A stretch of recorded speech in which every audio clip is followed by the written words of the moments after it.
Assalamualaikum warahmatullahi wabarakatuh. Bismillah, alhamdulillah, wa syukurillah, wa ni'matillah, wa la hawla wa la quwata illa billah, amma ba'da. Alhamdulillahi rabbil alamin. Semoga kita semua diberikan kesehatan iman, kesehatan Islam, maupun kesehatan ni'matil badan. Amin amin ya rabbal alamin. Dan tak lupa sholawat serta salam marilah kita aturkan ke baginda kita Nabi besar Rasulullah Muhammad Sallallahu Alaihi Wasallam yang telah memimpin kita dari dunia yang gelap menuju dunia yang terang, yaitu ad-dinul Islam. Dan semoga di pagi yang cerah ini kita diberikan rahmat oleh Allah Subhanahu wa taala. Amin amin ya rabbal alamin. Sebelum kita melanjutkan vlog pada pagi hari ini, alangkah baiknya kita bersolawat dulu. Allahumma sholli ala Sayyidina Muhammad. Allahumma sholli alaihi. Monggo vokal kita Pak Rete 90 official. Halo. Monggo.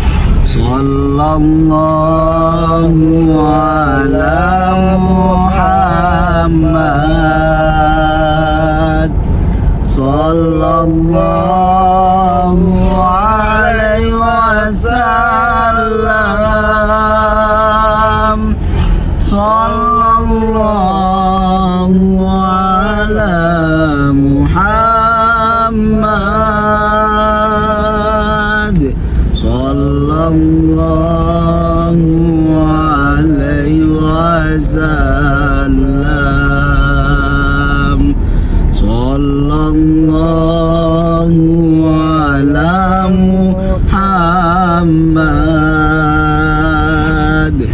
Sallallahu alaihi wasallam. Sallallahu ala Muhammad. Sallallahu alaihi wasallam. Sallallahu ala Muhammad. Sallallahu alaihi wasallam. Sallallahu ala Muhammad.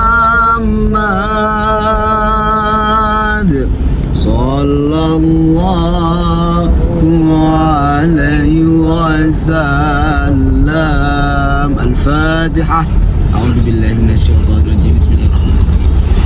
Iyyaka na'budu wa iyyaka nasta'in. Ihdinas siratal mustaqim, siratal ladzina an'amta 'alaihim ghairil maghdubi 'alaihim waladdallin. Amin. Untuk semua saudara-saudaraku yang dimanapun panjenengan berada, pada kesempatan pagi hari ini kita telah melaksanakan yaitu ziarah kubur yang terletak di Sunan Pundi kan? Medalem. Nggih. Pundi? Medalem. Iya, Medalem. Jadi kita habis ziarah di makam Medalem yang terletak di desa di Kecamatan Tulungagung bersama Ustadz Badrus. Kecamatan Campur Darat. Kecamatan Campur Darat. Kabupaten Tulungagung. Berarti Tulungagung itu ikutnya kabupaten ya? Kabupaten, bukan kecamatan. Subhanallah. Jadi kita ziarah bersama banyak santri. Tapi kita di mobil ada orang berempat, Kang Badrus, terus Kang Adam, terus Pak Rete 90. Kalau ini menurut teman saya dulu itu, ini Pak Rete 90 hari dulu. Nah, ini pasti banyak yang bertanya, ini Kang Adam kenapa kok nggak pakai baju? Kang Adam, kenapa kok nggak pakai baju? Sumu. Ya mungkin dulu Kang Adam kan sering atau sukanya itu di hutan atau di pegunungan atau di sungai-sungai. Jadi melampiaskan di mobil. Apa Pak? Aslinya enggak. Jadi di siang hari ini saya tuh aslinya ingin membahas tentang soal Wahabi. Jadi saya itu juga aslinya itu ya bukan geram sih, ya agak gregetan karena beliau semua itu tidak konsisten. Artinya apa tidak konsisten? Mereka itu mengutarakan tentang hal perihal di pondok itu semua bid'ah. Seperti mengenai tentang patung atau simbolis tentang naga dan buto dan gunung tiga. Kan yang di pondok kami kan ada pagar besar tuh, terus ada lambang buto, terus ada lambang gunung tiga, terus ada lambang naga. Mereka itu membid'ahkan kita dengan dalih bahwasannya dulu di zaman Nabi Ibrahim itu banyak berhala-berhala dan sehingga di zaman itu diperintah oleh Allah Subhanahu wa taala untuk memusnahkan gitu loh. Jadinya mereka itu dengan dalil itu. Tapi anehnya, cuma aneh sih, anehnya itu dia itu tidak setujunya itu di kawasan pondok pesantren aja, karena berdalih tentang pendidikan. Ketika ada sesuatu atau patung-patung yang di luaran sana, kayak ada di pinggir jalan ada patung sapi, atau di alun-alun ada patung Garuda, atau ada patung Siwalan, itu mereka tidak membid'ah-bid'ahkan karena posisinya tidak di pondok pesantren dan di luar itu tidak berdalih tentang pendidikan. Nah, menurut saya itu maklumat yang tidak konsisten. Jadi saya sangat-sangat tidak setuju. Seandainya mereka mengatakan bahwasannya di pondok pesantren ketika membangun suatu simbolis atau patung meskipun bermakna itu tidak boleh, ya seharusnya di luar juga harus tidak boleh. Jadi harus konsisten kita itu. Ketika kita berbicara A, tidak boleh berbicara B. Ketika A harus A. Nah itu yang saya itu tidak setuju.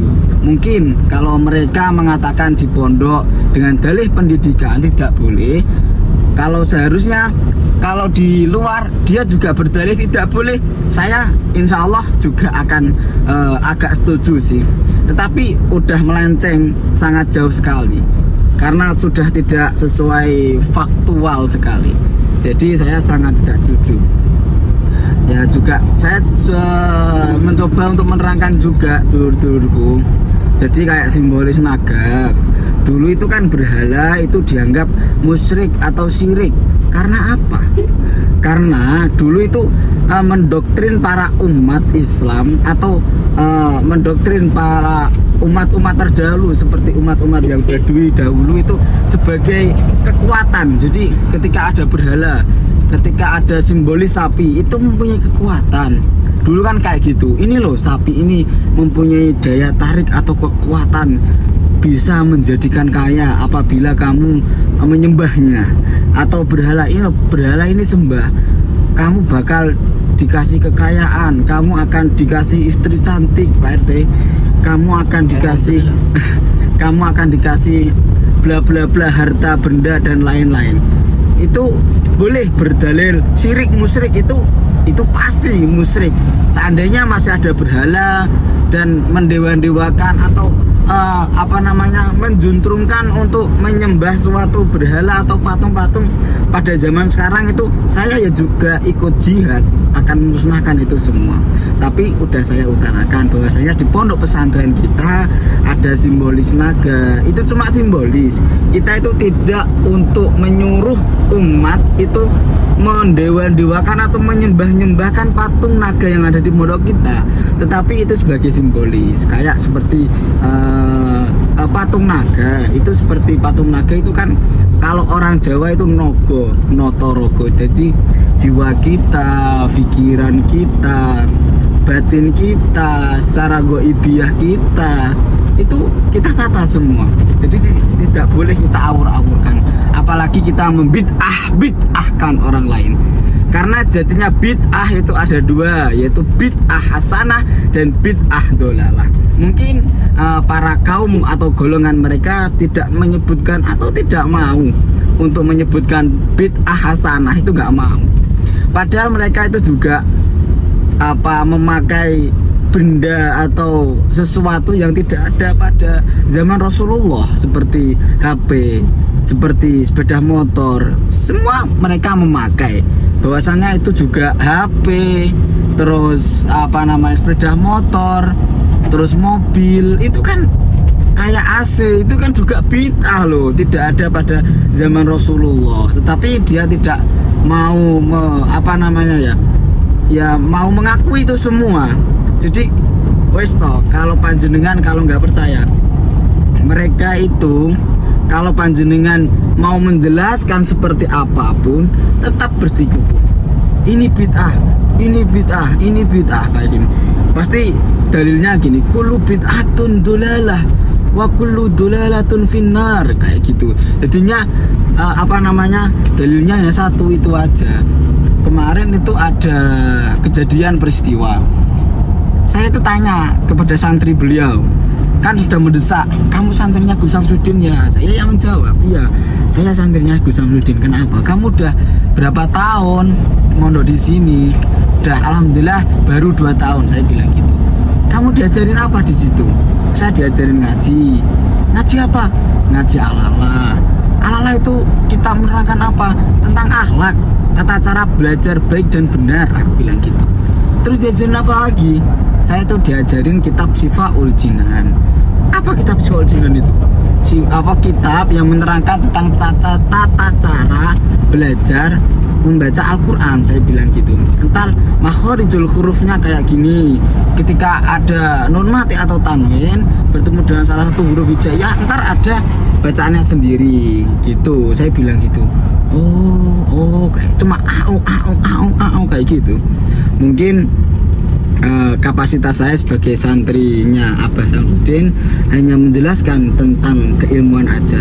Saya nggak berani yang aneh-aneh kayak ilmu apa sih kalau orang bilang sekarang, ilmu hipnotis atau apa. Jadi Abah itu menyarankan bahwasanya kamu itu harus sabar, dan sabar. Jangan sampai melawan. Kalau melawan itu melawan yang sewajarnya. Kayak contoh, mereka bertanya tentang keilmuan, kamu harus menjawab tentang keilmuan. Yang dimaksud keilmuan di sini ialah apa? Yaitu keilmuan tentang kitab. Jadi kalau keilmuan tentang kitab, kita sebagai santri Pondok Pesantren Nusantara atau panjenengan sedoyo, ketika ada orang yang bid'ahkan ajaran kita, panjenengan ya harus melawan. Melawannya dengan cara apa? Menggelut atau menyantet atau memusuhi dengan fisik, tidak, tapi menggelut atau harus kita tantang dengan cara keilmuan. Jadi pasti orang banyak itu akan bisa menilai kok kalau ini yang benar dan ini yang buruk gitu. Jadi menurut panjenengan Sowedoyo jangan khawatir tentang fenomena alam yang terjadi di Nusantara ini, tentang golongan sebelah yaitu jubah putih cengkrang. Jangan khawatir, karena insya Allah kalau saya sendiri Kang Riki sebagai santri Pondok Pesantren Nuswantoro, kalau bisa menjawab saya jawab, kalau tidak bisa menjawab ya saya tanya kepada guru-guru saya. Karena sesuatu yang kita tidak tahu itu jangan bilang tahu, karena itu akan membahayakan umat atau menyesatkan umat. Kalau kita nggak tahu ya kita harus tanya kepada guru-guru kita. Akan tetapi kalau nggak tahu bilangnya tahu, itu berbahaya sekali karena akan menyesatkan masyarakat dan menyesatkan umat. Pak RT, tanggapannya panjenengan tentang Wahabi gimana Pak RT? Ya kalau tentang Wahabi sih, kalau mereka berbuat onar di pondok, kita pasti tidak bisa berbuat apa-apa, karena kita pun juga punya malu.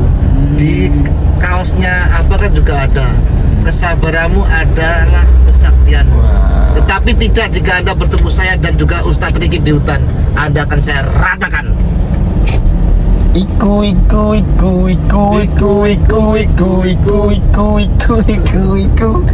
Ustad, kok tertawa Ustad?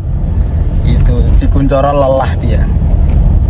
Mungkin apa namanya lain kali kita akan berbincang-bincang kayak gini Pak RT ya. Iya jelas. Biar semua masyarakat itu kita edukasi itu. Wong sana aja berani edukasi, masa kita nggak berani edukasi? Kalau kita menjalankan kebenaran, masa kita takut Pak RT? Jelas pasti bangga budal Pak RT ya. Ada asli wong Islam. Asli wong Islam nyel gitu. Asli wong Islam nyeges, orang wong Islam abal-abal. Ngomong sumpah demi Allah demi Rasulullah tiba udah Islam. Oh enggak boleh itu enggak. Itu namanya bid'ah itu. Bid'ah dolalah ya. Kullu bid'atun dolalah wa kullu dolalatun. Kemarin loh santrinya saya tanya, katanya saya diajari beribu-ribu hadis. Hadis apa? Hadis arba'in. Saya tanya, coba apa utarakan satu hadis. Malah ketawa tuh. Kan jadi malu saya. Saya yang malu bukannya mereka. Karena mereka udah menyebutkan bahwasanya saya menghafal apa kitab arba'in kayak gitu, hadis arba'in, tapi saya tanya satu hadis saja nggak bisa. Bukannya dia yang malu, tapi saya yang malu karena saya bertanya ya toh. Nah, Pak RT kalau mereka fisik gimana Pak RT? Mantap. Open fact ya. Fact. Ya. Open fact. Tapi itu Pak RT, kenapa saya kok bilang apa namanya rada emosi, karena sekarang mereka itu agak melipir kayaknya. Ya iyalah. Iya, kemarin itu Pak RT saya ya minta maaf pada panjenengan dan khususnya Abah Samsudin, karena belum sampai ke Abah Samsudin itu udah saya debat dari lapangan, itu udah keteteran beliau. Udah keteteran sampai marah-marah. Dan saya tanya juga itu sama santrinya itu. Ya, saya boleh tanya kepada santri panjenengan? Boleh. Saya tanya, kamu santri dari mana? Katanya santri dari pokoknya Kulonan kono lho Pak RT. Daerah Kulon. Daerah Kulon. Anwar arek itu kan? Anwar Lampung loh. Enggak, pokoknya Anwar lah daerah itu. Lalu tak tanya gini, kamu udah berapa tahun di sana? 2 tahun. Kamu diajarin apa? Diajarin tentang kebenaran. Kebenaran apa? Nggak bisa jawab tuh Pak RT. Kan aslinya harusnya dia mengutarakan kebenaran bahwasannya ini musyrik, ini syirik kan gitu. Kita kan harus gitu kan lumayan. Enggak, malah ketawa. Akhirnya ya saya ya ikut ketawa. Malah saya itu diledek sama ustadznya yainya itu. Kamu itu ya ngeledek santri saya ya. Saya itu gini, yang nggak suka sama kamu itu ngeledek kayak gitu. Lah gimana tuh Pak RT? Kan lucu tuh yo. Kebenaran apa malah ketawa dia. Kita tidak boleh ketawa, tapi mereka boleh ketawa. Ya mungkin ya itulah Pak RT ya. Mungkin ada pesan-pesan untuk Wahabi, pasti ini apa namanya menonton ini Pak RT. Ya untuk semuanya saja harap berhati-hati dengan aliran-aliran yang sesat. Bahwasanya kita itu hidup di akhir zaman, makanya tetap kuatkan iman dan takwa. Seperti itu. Oh tenan. Oh apa tenan. Iku